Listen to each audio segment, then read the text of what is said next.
ఒకరోజు ఒక వ్యక్తి బుద్ధుడి దగ్గరికి వచ్చి బుద్ధుడిని విపరీతమైన కోపంతో దూషించడం మొదలుపెట్టాడు. కానీ బుద్ధుడు ఏమాత్రం చలించకుండా ముఖంపై చిన్న నవ్వుతో మౌనంగా ఉండిపోయారు. అది చూసి ఆశ్చర్యపోయిన శిష్యులు, స్వామి, అతను మిమ్మల్ని అన్ని మాటలు అంటున్నా మీరెందుకు మౌనంగా ఉన్నారు అని అడిగారు. అప్పుడు బుద్ధుడు ఇలా అన్నారు, ఒకరు మీకు బహుమతి ఇచ్చినప్పుడు మీరు దాన్ని తీసుకోకపోతే అది ఎవరి దగ్గర ఉంటుంది? వాళ్ళ దగ్గరే కదా. కోపం కూడా అంతే. అవతలి వ్యక్తి ఇచ్చే కోపాన్ని మీరు తీసుకోనంత వరకు అది మీది కాదు. మీ ప్రశాంతతను ఇతరుల చేతుల్లో పెట్టకండి. కోపం మీది కాదు, అవతలి వారిది.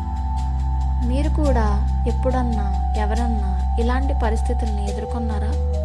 మీరు ఎలా రియాక్ట్ అయ్యారు? కామెంట్ చేయండి.